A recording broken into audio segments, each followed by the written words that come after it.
Imagine a life where your kindness isn't exhausted by endless demands, but instead fuels inner peace and strengthens genuine connections. That's what the wisdom of Stoic philosophy can offer you. Insight into who truly deserves your time and who doesn't. Today, we're diving into the 7 types of people who drain your energy and how you can protect your inner peace by letting them go. As Marcus Aurelius once said, you have power over your mind, not outside events. Realize this, and you will find strength. If you're ready to transform your relationships and gain control over your life, stay with us until the end. We'll uncover powerful insights that could shift how you approach boundaries and energy. Number 1, the perpetual victim. We all know someone who constantly views themselves as the victim, always trapped by life's misfortunes, blaming everyone but themselves. They attract sympathy by sharing endless tales of struggle, but show little interest in finding real solutions. In the words of Epictetus, it's not what happens to you, but how you react to it that matters. A perpetual victim misses this key Stoic insight, holding tightly to the belief that they're powerless, preferring pity over personal responsibility. Stoicism encourages us to extend compassion, but with discernment. When we offer endless support to those unwilling to help themselves, we reinforce their dependency, creating a cycle where they feel entitled to our energy. By setting boundaries, we allow them the opportunity to recognize their inner strength instead of relying on others. Picture this. A close friend repeatedly calls you to complain about the same issue, work troubles, a broken relationship, but takes none of your advice. Weeks turn into months, and their problems remain exactly the same. Imagine how freeing it would feel to step back, giving them the space to find their own answers. When they're truly ready, they'll know where to turn. Number 2, the unappreciative. The unappreciative person takes without giving and often views your support as a right, not a gift. They leave you feeling used, as if your kindness is merely fulfilling an obligation.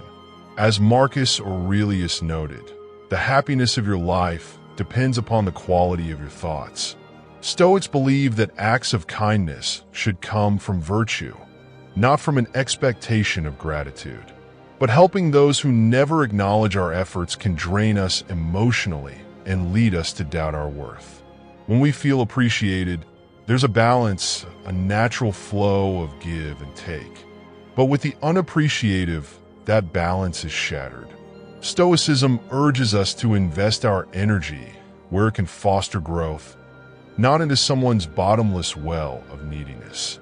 Imagine a coworker you assist tirelessly, helping them complete tasks, staying late to cover for them, only to receive no thanks.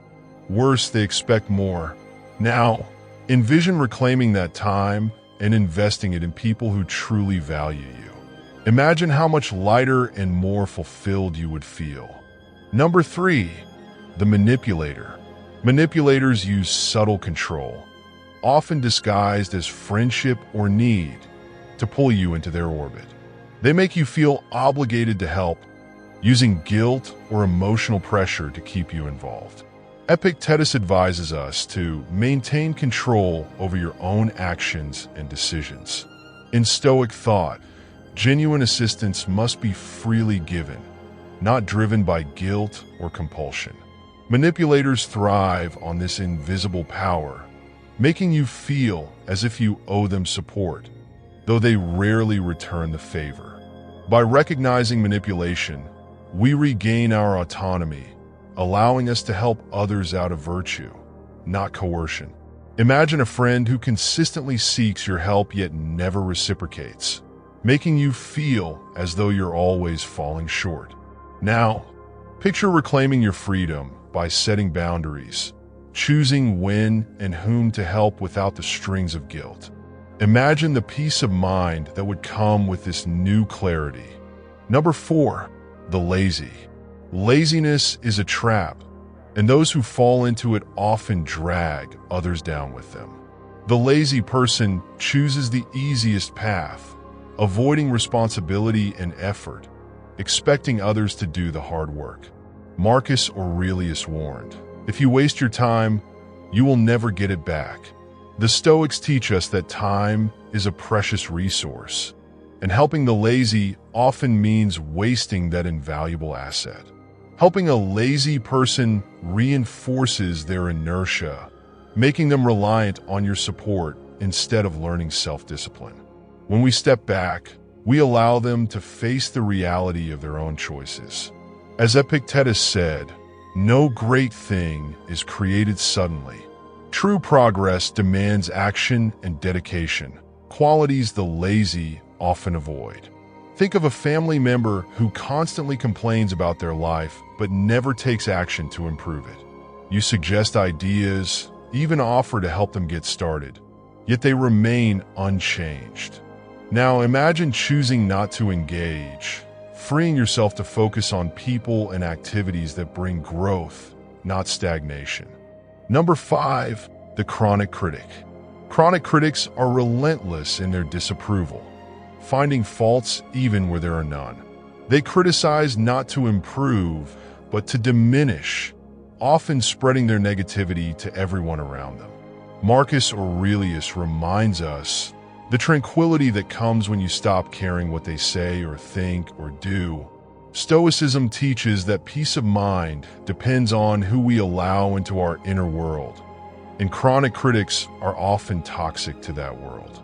Helping a chronic critic only empowers their negative tendencies, fueling a cycle where they tear down others instead of reflecting on themselves. According to Stoicism, we should protect our emotional energy, keeping it away from those who offer only negativity in return. Picture a family member who belittles your achievements, no matter how hard you've worked. Now, imagine stepping back, choosing to value your own self-worth instead of seeking approval from someone fixated on criticism. How much clearer and more confident would you feel, free from their constant judgment? Number 6, the opportunist. Opportunists show up only when it benefits them, taking advantage of your kindness without contributing anything in return. They use you for personal gain, rarely considering your needs or value. Marcus Aurelius cautioned, "Do not act as if you have 10,000 years to live. Our time is too short to be spent on those who see us as a tool rather than a person." When we give to opportunists, we lose time and energy we could have invested in those who would appreciate our help and return it. The Stoics value fairness and justice, principles that are lost on those who exploit others. Imagine a business partner who contacts you only when they need a favor, disappearing when you seek support. Now, envision choosing not to respond to their demands, focusing instead on people who genuinely value mutual growth. Think of the satisfaction in creating a network built on fairness and respect. Number 7, the envious. Envy is a powerful, often hidden emotion that taints relationships. Envious people feel threatened by others' success, viewing kindness as a reminder of what they lack. They might accept your help, but they often resent it, turning your generosity into a reason to feel inferior. Marcus Aurelius noted, "The happiness of your life depends upon the quality of your thoughts." Stoics believe that envy clouds judgment, leading to resentment that harms both parties. Helping someone who harbors envy usually worsens their dissatisfaction. They view support as a reminder of their perceived inadequacies, often twisting your kindness into something negative. Stoicism teaches us to surround ourselves with people who celebrate growth, not those who are consumed by jealousy. Think about a friend who reacts to your success with subtle resentment. Now, imagine distancing yourself, saving your energy for those who can genuinely share in your joy. How much peace would come from spending time with people who encourage your growth instead of envying it? In life, Stoic philosophy teaches us to act with discernment, investing our energy where it can make a meaningful difference. Not everyone deserves your help, and by setting boundaries, you reclaim your time and emotional strength. Marcus Aurelius reminds us, waste no more time arguing what a good person should be. Be one. Use your kindness wisely, offering it to those who appreciate and grow from it, while setting boundaries with those who don't. By following these Stoic principles, you'll cultivate a life of emotional balance and fulfillment. If this wisdom resonates, don't forget to subscribe for more insights on living with peace, clarity, and inner strength. Let's continue this journey together, learning the timeless lessons of Stoic philosophers.